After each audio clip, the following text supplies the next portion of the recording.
పొగరా ఏంటట? షుగరు.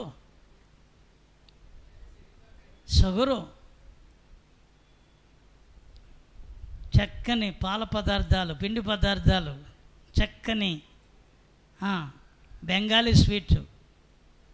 ఏమండి, రాజమండ్రిలో ఏదో పేరు ఉందండి, కరాచియా, ఏ స్వీటు అది. ఇంత మంచి కాస్ట్లీ, కేజీ 450, 800, 1000, ఇంకా 1200 ఇలా ఉన్నాయి ఖరీదైనవి. ఇంత మంచివి దగ్గరికి తెచ్చి పెడితే నాలుగు సప్పరించడం తప్ప ఏం చప్పరించడం? నాలుగు చప్పరించడం, పెదాలు చప్పరించడం తప్ప ఏం లేదు. ఖరీదు ఎంత? 150 రూపాయల స్వీట్ కాదు అది. మన ఊళ్ళో అమ్మే 200 రూపాయల స్వీట్ కాదు. కేజీ 800 ఖరీదు, ఇంకా ఎక్కువే. కానీ తినడానికి ఏమి లేదు. వాక్యం అదే చెప్తుంది. అన్నీ వచ్చాడు, కానీ దేవుడు అనుగ్రహించలేదట. ఏమీ అనుగ్రహించలేదు. నా బంగారు పుట్టలో ఏలెడితే నేను కొట్టనా అంటుంది షుగరు. హల్లెలూయా. షుగర్ ఏమంటుంది? నన్ను రేపితే పడుకున్నట్టుంచు, నిమ్మలంగా ఉన్నాను, నిమ్మలంగా ఉంచు. లేదా స్వీట్గానే ఎట్టి రేపావా నేను సేమలాగా పరిగెట్టి నిన్ను గరిచేస్తాను.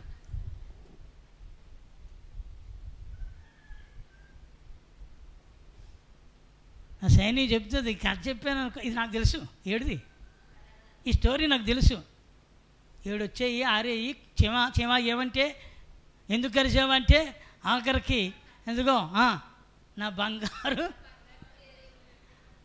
అలాగే షుగర్ రేగి కరిసేసి నమిలేసి మొత్తం పిండి చేసేస్తుంది.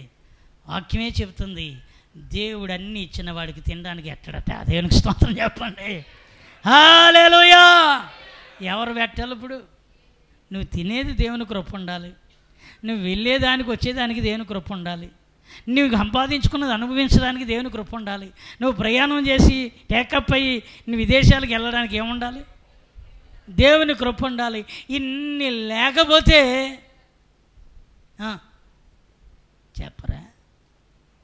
చెప్పరేమండి. దేవుడు ఎంత కృప చూపాడో సంసోనికి. దేవునికి స్తోత్రం. సంసోన్ అనుకున్నాడు, నేనంటే ఏంటి, నేనంటే 300 నక్కల్ని ఒకదానికి ముడివేసి ఫిలిష్తీయుల యొక్క ద్రాక్ష తోటలో వదిలేవాడిని. ఒక పచ్చి గాడిద దవడ ఎముకతో ఎంతమందిని? 1000 మందిని చంపిన వాడిని. సింహమును చంపి దానిలో నుండి తేనెను తాగిన వాడను. సంసోన్ అనుకున్నాడు, ద రియల్ హీరో నేనే, ఇశ్రాయేల్ అందరికీ నేనే, ఫిలిష్తీయులకి నా మాట వింటే హడలు అనుకుని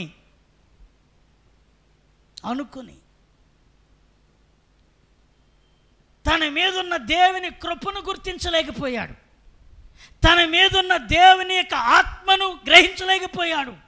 దేవుని ఏర్పాటు తన పట్ల జరిగేటట్లుగా నేను దేవునికి విధేయుడిగా ఉండాలి అనే పరిస్థితిని కోల్పోయాడు.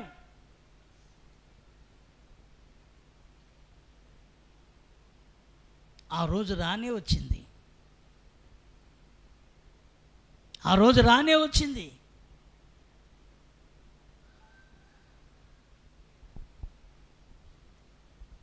ఒకరోజు దేవునికి మొర్రపెట్టి, సున్నతి లేని ఫిలిష్తీయుల చేతుల్లో నేను చనిపోవాలా అని దప్పికతో దాహముతో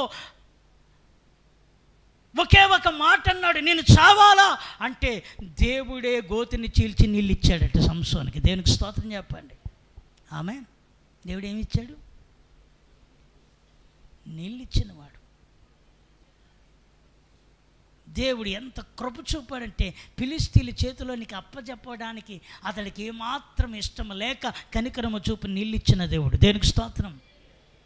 అలాంటి వాడు నాకెందుకు, నేనేంటి ఏంటి అని అనుకున్నాడు. తిన్నగా వెళ్ళి వేశ్య చేతిలో ఏమయ్యాడు? గాజాకి వెళ్ళి వేశ్యనొక తను చూచుకొని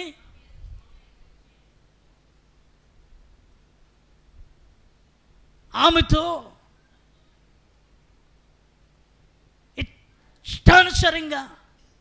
ఇష్టానుసరంగా ప్రవర్తిస్తూ, ఇష్టానుసరంగా ఆమెతో మాట్లాడుతూ, ఆమెతో జీవిస్తూ దేవుని ఏర్పాటుని మర్చిపోయాడు. ఎవరు చెప్పండి ఎవరి ఏర్పాటుని మర్చిపోయాడు? దేవుని ఏర్పాటులో ఉన్నాననే సంగతి మర్చిపోయాడు. నా బలమే, నా తెలివే, నేనే అనే అహంభావంతో తాను వేశ్యతో సాంగత్యం చేసి, నేను ఆ మాట ఏమని రాసుకున్నానంటే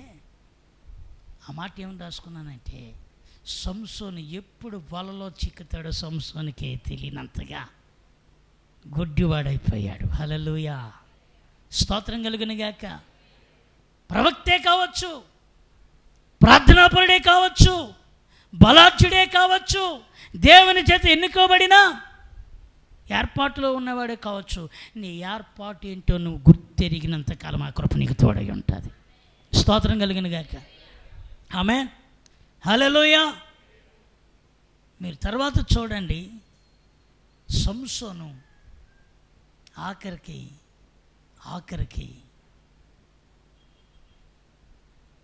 కన్నులు ఏ కంటితో అయితే చూశాడు అదే కన్ను ఊడిపోయింది. హల్లెలూయా. ఏ కంటితో చూశాడో చెప్పరే, ఏ కన్నైతే ఆశించిందో ఆ కన్నే పీకేశారు వాళ్ళు. వాక్యం ఏం చెప్తుందో తెలుసా? కిందకి వెళ్తే యెహోవా అతనిని ఏమనుంది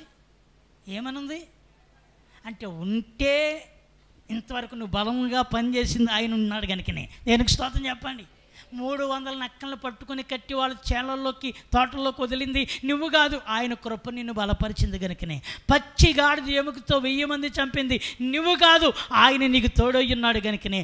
నీ మాట విని ఫిలిష్తీయులకి హడలెత్తింది ఎందుకు అంటే ఆయన నీకు తోడయ్యున్నాడు కనుకనే. దేనికి స్తోత్రం. కన్నులు ఓడబెడికిన తర్వాత తెలిసిన మాట ఏంటంటే సంసోనికి, యెహోవా ఆత్మ అతనిని ఏం చేశాను? ఎడబాయడం అని ఈ ప్రజెంట్ నేను అంటాను, ఆ కృప మనల్ని ఎడబాస్తే మనం ఏమవుతాం? హల్లెలూయా. ఆ కృప ఎడబాస్తే ఏమవుతాం?